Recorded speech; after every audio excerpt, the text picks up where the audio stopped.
ایک چھوٹا سا پودا تھا تو جامعہ جو اخلاص سے اب تناوت ہوا. بسم اللہ الرحمن الرحیم. الحمد للہ رب العالمین والصلاة والسلام علی سیدنا محمد خاتم النبیین وعلی آلہ وصحبہ وعلی من تبعہم بإحسان الی یوم الدین.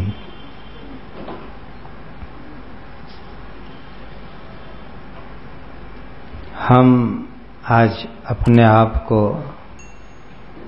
بہت ہی خوشی میں محسوس کر رہے ہیں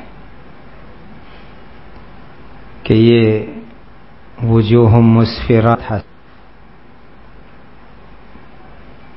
ماشاءاللہ جیسے مفتی ابو بکر صاحب مدظ اللہ نے فرمایا، بہت سو کی زیارت معلوم بھی نہیں کتنے عرصے کے بعد نصیب ہو رہی ہے. اللہ کرے کہ آئندہ یہ عرصہ قلیل سے قلیل اور مختصر سے مختصر ہوتا جائے.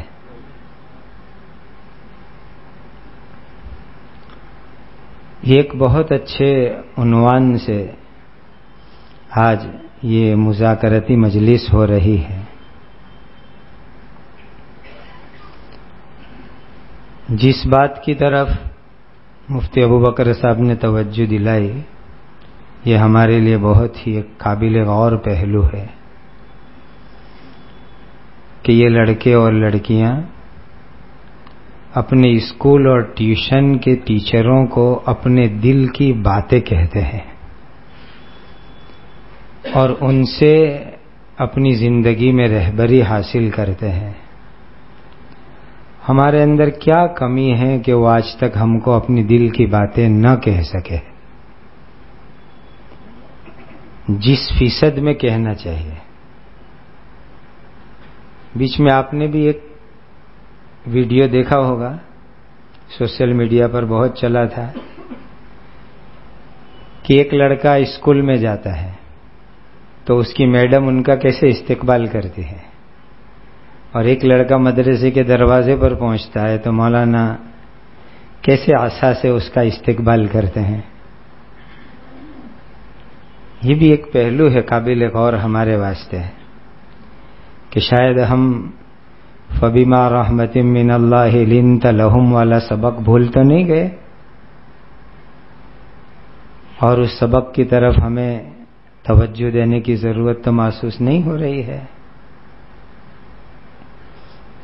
اسی لیے ایک بڑا اہم سبق ہے اس وقت امت کے نوجوان جس روش پر جا رہے ہیں، تو ان کے ساتھ ہم اب ایسا محبت کا، پیار کا سلوک کریں کہ وہ استاد کو اپنے حقیقی باپ سے زیادہ شفیق سمجھے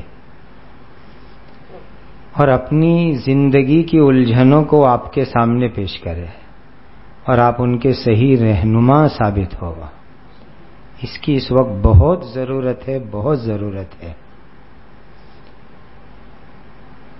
پتہ نہیں مولانا عبد المنان صاحب نے کچھ کارگزاری سنائی کہ نہیں.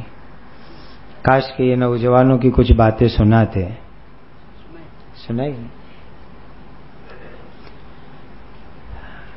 اس وقت امت کا نوجوان اپنی ذہنی الجھنوں کو حل کرنے کے لیے ایسی جگہ جاتا ہے جہاں الجھن حل نہیں ہوتی بلکہ مشکلات بڑھ جاتی ہے،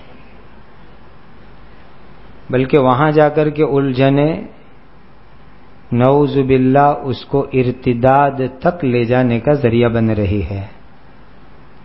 ایسی جگہ جا کر امت کے نوجوان اپنی الجھنوں کو حل کروا رہے ہیں. اس لیے بہت ضروری ہے کہ آپ ان کے ساتھ ایسا اعتماد کا، محبت کا، شفقت کا معاملہ کیجئے کہ وہ آپ کو اپنا سمجھے، آپ ان کو اپنا سمجھے اور اپنی زندگی کی ہر الجھن میں وہ آپ سے رہبری حاصل کرے، اس کی بڑی ضرورت ہے۔ دوسری بات، حضرت مفتی تقی صاحب دامت برکاتہم العالیہ نے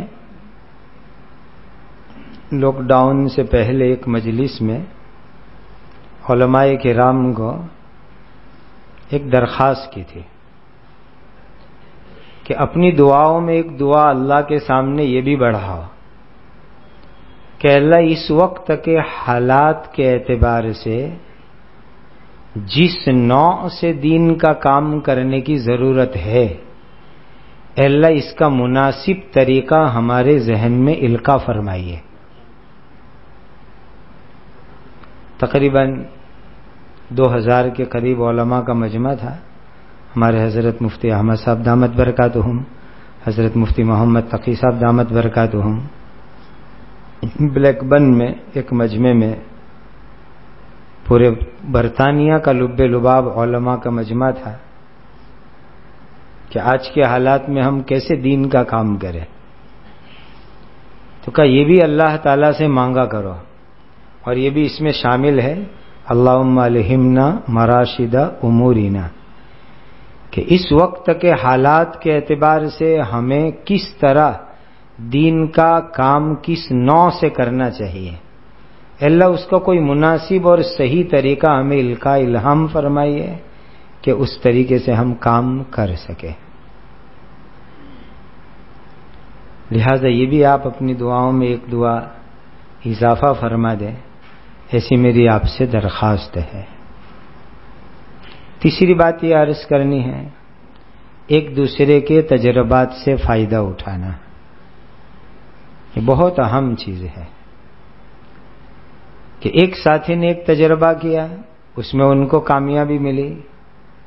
ایک مرتبہ آپ کے میرے ہم سب کے مشفق محسن حضرت اقدس مفتی احمد صاحب دامت برکاتہم ہم کو فرمانے لگے، اتنی طویل تدریسی تجربے کے بعد ایک بات سمجھ میں آئی کہ سختی کو لوگ بہت ہی مفید سمجھتے ہیں، لیکن طویل تجربے کے بعد یہ سمجھ میں آیا کہ یہ اتنی مفید نہیں ہے جتنی لوگ سمجھتے ہیں۔ کہ ہم نے بھی اپنے شروع دور میں اس کو بہت مفید اور مؤثر سمجھ کر اس کو بہت اپنی زندگی میں عمل میں رکھا۔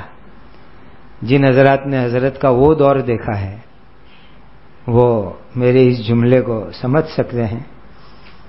مولانا عبد الباسط صاحب شاید اس کی شہادت دیں گے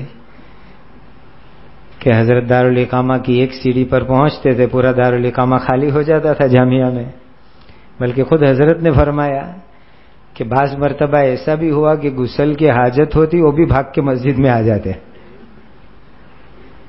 بعد میں قضا کر لیتے تھے۔ خود حضرت نے یہ بات فرمائی، اور مسبوق بھی سلام پھیر دیتے تھے۔ لیکن اب اس عمر میں یہ سمجھ میں آ رہا ہے کہ وہ چیز اتنی مفید اور مؤثر نہیں ہے، اور پھر حضرت نے فرمایا کہ ہمارے تجربے سے آپ لوگ تیار ریڈی میڈ فائدہ اٹھا لو۔